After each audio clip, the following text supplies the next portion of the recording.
नमस्कार, आप देख रहे हैं पंजाब केसरी राजस्थान और मैं हूं आपके साथ पायल चौधरी। केंद्रीय बजट 2026 पेश हो चुका है। सरकार कह रही है कि ये बजट भारत को विकास की नई रफ्तार देगा। वहीं विपक्ष का कहना है कि इस बजट में कई राज्यों के साथ इंसाफ नहीं हुआ। लेकिन आज सवाल ये नहीं है कि किस पार्टी ने क्या कहा, आज सवाल ये है कि राजस्थान को इस बजट में असल में क्या मिला।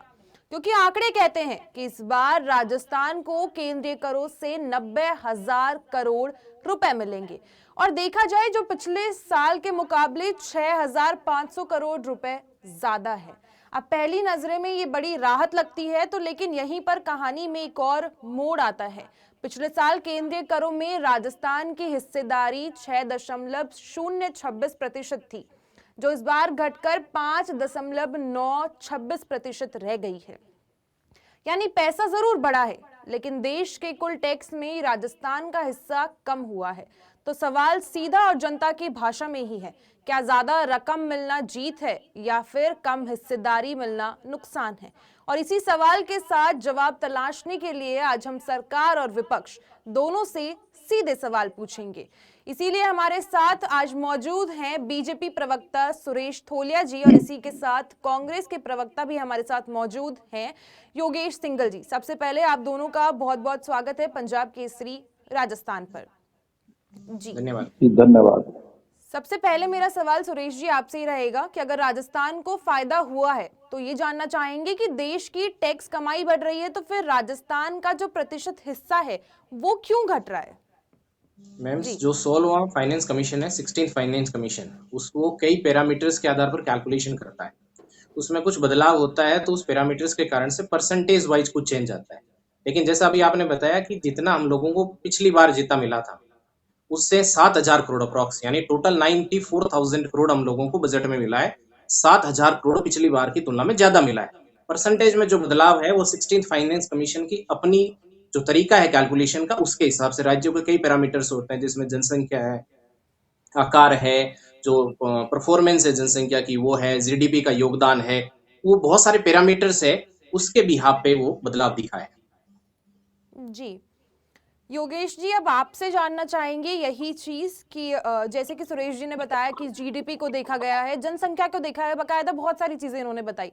तो क्या आपको लग रहा है कि जो बजट पेश किया गया है उसमें राजस्थान के लिए, जैसे बताया जा रहा है कि ऐतिहासिक बजट है, तो क्या राजस्थान के लिए भी कुछ भी नया या फिर ऐसे कहूं कि जनता के लिए कुछ फायदे वाला बजट रहा है इस बार।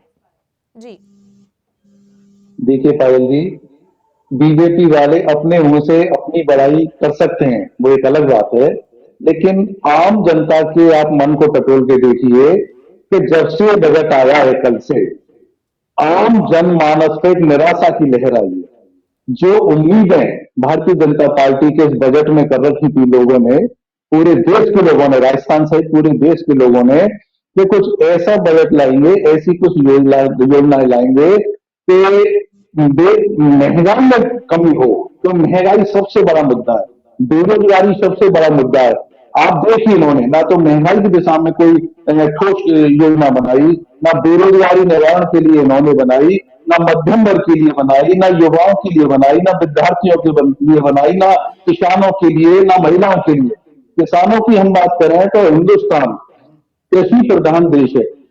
इनको, किसानों को उम्मीद थी कि इस बजट में जो कृषि के काम में आने वाले इंस्ट्रूमेंट्स हैं, जो महंगे महंगे उपकरण हैं, उनमें उनकी रेटों में कुछ कमी आएगी। लेकिन और तो छोड़ो, अमोनियम फास्फोरेट उनका एक जरूरी एक सामग्री होती है फसल के लिए, उसकी रेट और बढ़ा दी। महिलाओं की बात करें, आप देखिए बजट से पहले इन्होंने रसोई गैस के दाम बढ़ा दिए। महंगाई की हम बात करें तो डीजल पेट्रोल, जो भारतीय जनता पार्टी जिन मुद्दों को लेकर सरकार में आई, केंद्र में भी और राजस्थान में भी, जिनमें महंगाई कम करने के लिए ब्रेड और ये क्या नाम है डीजल पेट्रोल की रेटों में कम करने का उनका मुख्य मुद्दा था, जिसके बल पे सरकार में आई। लेकिन आप देखिए, तीसरा चौथा बजट है इनका 26-27 का, 24-25-26 का, आज तक इन्होंने किसी भी बजट में डीजल पेट्रोल की रेटों में कमी नहीं की। आप देख लीजिए, इसके अलावा राजस्थान की बात करें, पूरे बजट में देश का सबसे राज्य राजस्थान है, लेकिन राजस्थान का जिक्र तक करना इन्होंने उचित नहीं समझा। राजस्थान को उम्मीद थी कि ईआरसीपी योजना जो वो काफी समय से लंबित है में तो ये था कि ठीक हमारे वो नहीं करेगी क्योंकि श्रेय कांग्रेस को मिलेगा। लेकिन आज तो आपकी डबल इंजन की सरकार है, आज तो करना चाहिए। केंद्र में आपकी सरकार, राजस्थान में आपकी सरकार, बल्कि झूठ बोल रहे हैं भाजपा वाले, झूठ बोल रहे हैं कि हमने इस योजना को केंद्र के पास संसद में हमने भेज रखा है राष्ट्रीय परियोजना का दर्जा दिलाने के लिए। जबकि आपको पता होना चाहिए कि संसद में स्पष्ट सरकार कह चुकी है कि इस तरीके का कोई प्रस्ताव हमारे पास नहीं है। जी रेल परियोजना की उम्मीद थी राजस्थान में, मेट्रो प्रोजेक्ट की कोई उम्मीद थी, लेकिन कहीं मैंने मतलब दिया नहीं राजस्थान को। आम जनता के जो जरूरतों के पहलू हैं उनको टच करने की भारतीय जनता पार्टी ने इस बजट में बिल्कुल भी नहीं की, जो जी, कि राजस्थान सुरेश ही जी नहीं आपसे जानना देश चाहेंगे की ये चीज जनता कि के साथ योगेश बहुत जी बड़ा अन्याय लगातार है। जी जी सुरेश जी आपसे जानना चाहेंगे ये चीज कि योगेश जी लगातार कह रहे हैं कि बकायदा अपने 7,000 करोड़ रुपए बढ़ा दिए होंगे, पर अभी भी महंगाई कम नहीं हुई है, लोगों को रोजगार नहीं मिल रहा है, वो समस्याएं अभी भी जुड़ी हुई हैं जनता से। तो क्या ये पैसा बढ़ाना एक तरीके से या जो भी बजट आया है वो मतलब लोगों को कैसे मदद करेगा, वो एक बहुत बड़ा सवाल खड़ा होता है। तो उसके बारे में आपसे जानना चाहेंगे। जी एक तो मैम ये कह रहे हैं कि पूरा देश निराश है, तो 140 करोड़ जो भारत की जनसंख्या, राजस्थान की 8 करोड़ जनसंख्या इस बजट से खुश है। निराश है तो कांग्रेस ही है, जिसके पीछे कई कारण है। वो 1947 में जब देश आजाद हुआ तब से लेकर 2014 तक गरीबी हटाओ का नारा लगाते थे। आज तक उन्हें वो देख रहे हैं, बजट में ढूंढ रहे हैं कि कहीं पर गरीबी हटाओ का नारा मिलेगा क्या, तो वो नहीं मिलेगा। 2014 में जब मोदी जी की सरकार बनी उसके बाद देश बहुत तेज गति से आगे बढ़ा है, तो गरीबी हटाओ वाले नारे नहीं मिलेंगे। देश में जो सुधारों की जो रफ्तार है जी वो बहुत तेज है, और उसी के अनुरूप युवाओं को, महिलाओं को, किसानों के हित में ये बजट आया है। 53.5 लाख बजट है, और केंद्रीय करों में राजस्थान का हिस्सा 94,000 करोड़ है। तो ये तो बात है। दूसरी बात ये कह रहे हैं महंगाई, तो महंगाई राजस्थान भारत की बात की जाए तो सबसे कम हमारे समय में रही है। यूपीए की सरकार में दहाई के आंकड़े में रही थी, और एनडीए ने 5% से कम रखा है इसको। महंगाई हमारे भारत में एनडीए की गवर्नमेंट बनने के बाद मुद्दा ही नहीं है। जहां तक बात है पेट्रोल डीजल के दामों की, तो यूपीए गवर्नमेंट में हमने जब एनडीए गवर्नमेंट कंप्लीट हुई 2004 में, तब 34-35 रुपए दाम थे। 2014 में जब यूपीए की गवर्नमेंट हटी, उस समय यदि आप देखोगे तो दाम थे 72-73 रुपए, तो 200% बढ़े थे। आज लगभग 100 रुपए या पेट्रोल के दाम मानो तो भी यदि देखोगे तो 60-65% की वृद्धि है। तो इन्होंने 10 साल में 200% दाम बढ़ाए। हमारी सरकार में 60 से 65% दाम बढ़े हैं। उसके अलावा इन्होंने कहा कि युवाओं के लिए सुरेश जी नहीं है, हम अभी किसानों के लिए बात नहीं है, सबके पूरे लिए नहीं भारत है। की नहीं तो कर रहे व्यापक हैं, हम प्रावधान है, बात सिर्फ व्यापक प्रावधान राजस्थान है। की कर रहे हैं कि राजस्थान में क्या बदलाव हुआ है मैं और राजस्थान राजस्थान को कैसे मैं फर्क पड़ा है। जी मैं राजस्थान के युवाओं की बात कर लेता हूं। मैं राजस्थान के युवाओं को इन्होंने तो जो है वो जिस तरीके से बर्बाद किया पेपर लीक करके, हम लोगों ने उन्हें राहत देने का काम करा है, और हम लोगों ने व्यापक रोजगार के प्रावधान करे हैं। यदि आप देखोगे तो खेलो इंडिया मिशन की शुरुआत है युवाओं के लिए की गई है। इसके बाद याद देखोगे तो जो स्टार्टअप इंडिया है, मेक इन इंडिया है, उसके तहत जो पूंजी है वो सस्ती होगी, उससे उनको लोन मिलेगा, रोजगार डेवलप होंगे। मैन्युफैक्चरिंग सेक्टर पर बहुत बल दिया गया है। टेक्सटाइल पार्क की स्थापना होगी, जिसके कारण से जो है वस्त्र उद्योग है वो पनपेगा। एमएसएमई सेक्टर के अंदर 10,000 करोड़ के प्रावधान किए गए हैं, जिससे युवाओं को, छोटे उद्यमियों को रोजगार मिलेगा। इसके अलावा सेमीकंडक्टर मिशन में 40,000 करोड़ का प्रावधान कर रहे हैं। राजस्थान के भी लोग टेक्नोलॉजी से जुड़े हुए हैं, उनको फायदा मिलेगा। एवीजी एवीजीसी जो है, जिसके अंदर 15,000 सेकेंडरी स्कूल्स के अंदर लैब बनेगी। 5 यदि आप देखोगे तो 500 कॉलेजों के अंदर लैब बनेगी। इससे यदि आप देखोगे तो 2030 तक 20 लाख प्रोफेशनल्स इसके माध्यम से तैयार होंगे। 1 लाख जी जो है वो हेल्थ केयर जो प्रोफेशनल्स तैयार होंगे। 1.5 लाख जो केयर टेकर्स हैं वो तैयार होंगे। इस तरीके से व्यापक प्रावधान किया गया है। यानी राजस्थान के युवा हो चाहे भारत के युवा हो, उन्हें जॉब सीकर से जॉब क्रिएटर बनाया जाएगा। उद्यमी बने, वो रोजगार देने वाले बने, देश की जी प्रगति में योगेश जी सहायक हो, आपसे जानना व्यापक चाहेंगे प्रावधान किए। कि सुरेश जी ने खूब सारे आंकड़े बता दिए हमें, तो अब जानना यह है कि धरातल पर कौन कौन सी चीजें उतरेंगी या धरातल पर कौन कौन सी चीजें उतर चुकी है। बिकॉज लगातार राजस्थान के अंदर देखा जा रहा है कि महंगाई भी बढ़ रही है, युवा को रोजगार भी नहीं मिल रहा है, सारी चीजें सामने आ रही है, पर जो इस बार की बजट से जो भी डेटा या जो भी फैक्ट निकल कर आ रहा है, क्या वो धरातल भी उसी तरीके उतरने वाले हैं, वो चीज एक बहुत अहम सवाल है। जी वही पायल जी, वही सवाल मेरा था सुरेश जी से, जो आपने ही कर दिया। सुरेश जी ने आंकड़े अच्छे प्रस्तुत कर दिए और बजट में जो इनके हिसाब से दिया है सब बता दिया, मैं मानता हूं। लेकिन सुरेश जी, धरातल पे क्या उतरेगा आप ये बताइए मुझे। बेरोजगारी राजस्थान में चरम पे है, अपराध चरम पे हैं। आप देखिए, इस सरकार को बनने के बाद में मुख्यमंत्री जी के विधानसभा क्षेत्र में, जयपुर के टाउन कॉलोनियों में, प्राइम लोकेशन पे जिस कदर अपराध बढ़े हैं, राजस्थान में अपराध बढ़े हैं, उनके लिए क्या किया? भ्रष्टाचार, करप्शन के लिए आपको तो सुरेश जी पता होना चाहिए कि आपकी सरकार के मंत्रियों ने खुद जा जाके फैक्ट्रियों पे छापे मारे, खुद आरोप लगा रहे सरकार पे कि भारतीय जनता पार्टी की हमारी सरकार में रोजाना 8 से 10 करोड़ का बजरी का अवैध खनन हो रहा है। तो करप्शन पे आपने क्या एक्शन लिया? इसके अलावा टूरिस्ट हब की बात करते हैं, बजट में टूरिस्ट हब बनाने में राजस्थान का कहीं जिक्र नहीं किया आपकी सरकार ने। आपको पता होना चाहिए, जयपुर, जैसलमेर, जोधपुर, उदयपुर, ये ऐसे पर्यटन स्थल है जो पूरे हिंदुस्तान में प्रसिद्ध है। पूरे हिंदुस्तान का टूरिस्ट यहां आता है, तो इनमें से किसी को आपने शामिल नहीं किया। सुरक्षा की दृष्टि से हम देखें, आपने पुलिस नफरी के बारे में भी कहीं कोई जिक्र नहीं किया, जो अक्सर ये बातें आती हैं कि अभी नफरी कम है। इसके सुरेश जी अलावा आपसे जानना किचन के चाहेंगे कि लिए जो योगेश जी ने दैनिक के बताया जो कि कैसे खाद्यान्न है, करप्शन बढ़ रहा है, कैसे बेरोजगारी बढ़ रही है, सारी चीजें हैं। और इसके अलावा टूरिज्म भी बहुत एक इंपॉर्टेंट फैक्टर आता है, क्योंकि महंगाई बढ़ रही है और ये साफ तौर पर हमें दिखता है कि अब लोग, जो भी टूरिज्म था या जो जैसलमेर का, जोधपुर का टूरिज्म था, वो बहुत ज्यादा कम हो गया है, क्योंकि जो टूरिज्म का कॉस्ट था वो काफी ज्यादा इंक्रीज हो गया है। इसके अलावा बात फिर सड़कों की करें या फिर साफ सफाई की करें, हर चीज में हमें लगातार दिख रहा है कि लोग कैसे सफर कर रहे हैं, जनता कैसे सफर कर रही है। तो उसके लिए क्या कुछ नया किया गया? और एक और बहुत अहम सवाल जो निकल कर आता है कि राजस्थान के लिए भी क्या एक कोई नई योजना या ऐसी कुछ नई योजना राजस्थान के लिए भी अलग से बनाई गई है? जी इन्होंने कहा कि राजस्थान में भ्रष्टाचार की बात करी इन्होंने, तो भ्रष्टाचार कांग्रेस से ज्यादा कोई नहीं कर सकता, इतिहास गवाह इसके लिए। इन्होंने तमाम तरह के भ्रष्टाचार जो है वो 2G स्कैम से शुरू कर लो, और राजस्थान में भी आप मनरेगा तक के भ्रष्टाचार देख लो। फिर बात करी इन्होंने अपराध की, तो इनकी जब सरकार थी तो भारत में दूसरे नंबर पर, राज्यों में दूसरे नंबर से ऊपर से अपराध के मामले में था, महिलाओं के साथ अपराध हो रहे थे। उनपे जलाल जी की सरकार बनने के बाद उन पे रोक लगी, प्रभावी रूप से काम हुआ, कानून का अब जो कौन से शासन है वो नंबर पर है राजस्थान के अंदर राजस्थान, काफी। वो सवाल जरूरी है।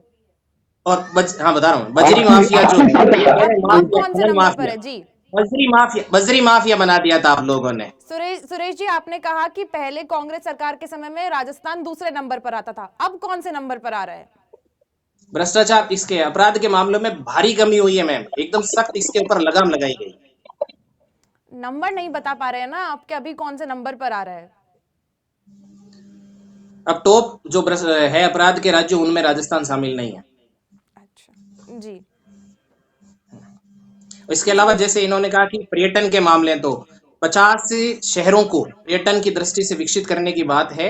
इसके अलावा जो टीयर 2 और टीयर 3 सिटीज है, इन्होंने ध्यान से बजट पढ़ा नहीं है, टीयर 2 और टीयर 3 सिटीज है, और जो पर्यटन तीर्थ स्थल है, उन शहरों को विकसित किया जाएगा, और उनके अंदर जो वैश्विक विश्व स्तर की जो सुविधाएं वो उपलब्ध कराई जाएगी, और 2047 तक भारत में 10 करोड़ पर्यटक, विदेशी पर्यटक आए, इसका प्रयास किया जाएगा। इसके लिए राजस्थान को भी इसका लाभ मिलेगा। तो पर्यटन को, इसको इग्नोर कर दिया गया, ऐसी बात नहीं है। पर्यटन पे, हैंडीक्राफ्ट पे, टेक्सटाइल इंडस्ट्री पे, इन पे सबसे ज्यादा, मैन्युफैक्चरिंग पे, आर्टिफिशियल इंटेलिजेंस पे, सेमीकंडक्टर पे, युवाओं के रोजगार पे सबसे ज्यादा, किसानों को आर्टिफिशियल पर इंटेलिजेंस सुरेश जी, जोड़ते जोड़ने भजनलाल पे, इन सरकार सब या पे भाजपा फोकस। सरकार ये लगातार कहती आ रही है कि हम युवाओं को रोजगार दे रहे हैं, पर युवा फिर भी राजस्थान छोड़ के बाहर क्यों जा रहा है? ये सवाल भी जरूरी है, अगर रोजगार मिल ही रहा है तो बाहर क्यों जा रहा है फिर? राजस्थान से जो युवा बाहर जा रहे हैं मैम, टेक्नोलॉजी के कारण से, तकनीक के कारण से, उनके लिए भी फायदा है, क्योंकि हमारे यहाँ पर जो यूथ जो पावर है वो सरप्लस है, तो वो विदेशों में जाएगी, तो उनका भी ध्यान रखा गया है कि जैसे 20 लाख से ज्यादा किसी की विदेश में संपत्ति है, तो उसको हम लोग डीक्रिमिनलाइज करेंगे। बहुत सारे टैक्सेस में छूट दी गई है जो विदेश जा रहा है, तो फेवरेबल कंडीशंस बनेगी, विदेश में हमारे संबंध अच्छे होंगे, यूरोप के साथ हमारी अच्छी डील हुई है, तो युवा राजस्थान से बाहर जाएगा तो कोई छोटी नौकरी करने के लिए नहीं जा रहा, वो विदेश जा रहा है, तो वो एक तरीके से हम कह सकते हैं टेक्नोलॉजी के आधार पर, सॉफ्टवेयर इंजीनियरिंग के आधार पर, उसके आधार पर जा रहा है। या चिकित्सा पर के उस आधार चीज पर, से उसके एक आधार और चीज भी निकल कर आती है कि राजस्थान में वो टेक्नोलॉजी कभी नहीं आएगी कि युवा को बाहर जाना पड़ रहा है, अपना घर छोड़ के, अपने परिवार को छोड़कर वो बाहर जा रहा है। राजस्थान के अंदर टेक्नोलॉजी की बात करें तो भज्जन सरकार ने बहुत सारी नीतियां लेके आई हैं। ये तो इन्होंने पिछले 5 साल राजस्थान को बर्बाद करा, जिसके कारण से युवाओं का जो है वो विश्वास कमजोर हुआ। अब युवाओं को जो विश्वास है वो वापिस बन रहा है। Artificial intelligence, machine learning, semiconductor, इससे जुड़े बहुत सारे प्रावधान किए गए हैं। राजस्थान के युवाओं को बाहर नहीं जाना पड़ेगा, यहीं पे पर्याप्त रोजगार राजस्थान के युवाओं को मिलेंगे। जी योगेश जी, आपसे जानना चाहेंगे कि सुरेश जी ने कहा कि जो भी हाल राजस्थान का अभी है वो इसीलिए है क्योंकि कांग्रेस सरकार ने अपने समय में कुछ नहीं करा था। चलो वो एक बार के लिए छोड़ देते हैं वो चीज, पर अभी जो बजट आया है या जो 2 साल का कार्यकाल रहा है, क्या उससे कुछ नया होने वाला है राजस्थान में, ये जानना अभी के लिए ये जरूरी है। जी देखिए पायल जी, इन्होंने करप्शन की जो बात थी, करप्शन पे कह दिया कांग्रेस में ज्यादा था, कांग्रेस ने किया है। और सुरक्षा की बात थी तो कांग्रेस में असुरक्षा ज्यादा थी। आपने ये जवाब नहीं दिया कि आपके राजस्थान का क्या हाल है। या तो आप ये कहें, मैं आपकी बात को मानता हूं कि ठीक है, अगर कांग्रेस में ज्यादा था करप्शन तो इसलिए हम भी कर रहे हैं करप्शन, कांग्रेस में असुरक्षा ज्यादा थी तो इसलिए असुरक्षा हमने राजस्थान में भी कर रखी है। मेरी बात का जवाब आप नहीं दिया। युवाओं की आप जहां तक बात करते हो, आपको पता होना चाहिए सुरेश जी, मैन्युफैक्चरिंग सेक्टर बहुत तेजी से बढ़ रहा है, युवाओं में बेरोजगारी बहुत तेजी से बढ़ रही है, लेकिन आपकी सरकार ने बजट में इसका मेंशन करना तक उचित नहीं समझा। इसके अलावा हम विकास की बात करते हैं, आप देखिए स्वास्थ्य, शिक्षा, कृषि, ग्रामीण विकास, शहरी विकास, इनका जो फंड एलोकेट था पहले से, उनमें भी आपने कमी की है। मानते हैं आपने रक्षा बजट बढ़ा दिया, लेकिन आपने ये नहीं देखा। आपको लगता है कि मतलब बाहरी शक्तियों से, विदेशों से ज्यादा खतरा है हमें, देश किस दौर से गुजर रहा है इसका आपने कहीं ध्यान नहीं रखा। देश में जो बजट जितना चाहिए उसको ही तो आपको रखना चाहिए था सुरेश जी। इस तरीके से केवल जो नया जामा पहनाने से ऐसा कुछ नहीं होगा। बेरोजगारों के लिए आप काम करिए, महंगाई पे आप काम करिए, महिला सुरक्षा पे आप काम करिए, किसानों के लिए आप काम करिए, युवाओं के लिए आप काम करिए। आपको पता होना चाहिए, मैं राजस्थान की बात कर रहा हूं, केंद्र की नहीं कर रहा हूं। राजस्थान में आपके नेताओं ने झूठे वायदे करके लोगों को बरगला के, लोगों को धोखा देके और राजस्थान में आप सरकार बना गए। लेकिन अब जिन भावना का हूं तो आपको ख्याल रखना चाहिए, 24 में आपकी सरकार बन गई, 24 निकल गया, 25 निकल गया, 26 चालू हो गया। कुछ तो राजस्थान की जनता को भला करो, कुछ तो करप्शन मिटाओ, कुछ तो न्याय करो, कुछ तो सुरक्षा दो, कुछ तो बेरोजगारी मिटाओ, इंडस्ट्रियल हब बनाओ। राजस्थान में बहुत बड़े इंडस्ट्रियल हब की जरूरत है, लेकिन आपने कुछ ऐसा मेंशन आपकी सरकार ने नहीं किया। और सबसे शर्म की बात यह है कि जब डबल इंजन की सरकार है, लोगों की उम्मीदें आपसे ज्यादा भर जाती है, उसका नाम आपने जी कहीं राजस्थान की योगेश जी, जनता को बहुत नहीं बहुत धन्यवाद आपका, दिया। सुरेश जी और बहुत बहुत धन्यवाद आपका कि आप दोनों पंजाब केसरी राजस्थान पर आए और आपने कोशिश करी जनता से बात करने की, उनके मुद्दों को समझने की और उसके बारे में और विस्तृत चर्चा करने की। समय सीमा कम होने के कारण इस डिबेट को हमें यहीं रोकना पड़ा। जैसे कि आपने देखा कि बजट कल आ चुका है, कई चीजें सस्ती हुई हैं, कई चीजें महंगी हुई, और बाकायदा हमने ये भी देखा कि राजस्थान को जो बजट मिला है उसमें 7,000 करोड़ की बढ़ोतरी की गई है। अब देखना यह होगा कि वही बजट धरातल पर किस तरीके से उतारा जाता है और जनता को उससे क्या फायदा मिलने वाला है। ऐसी और अपडेट्स के लिए बने रहें पंजाब केसरी राजस्थान के साथ। मैं हूं पायल चौधरी।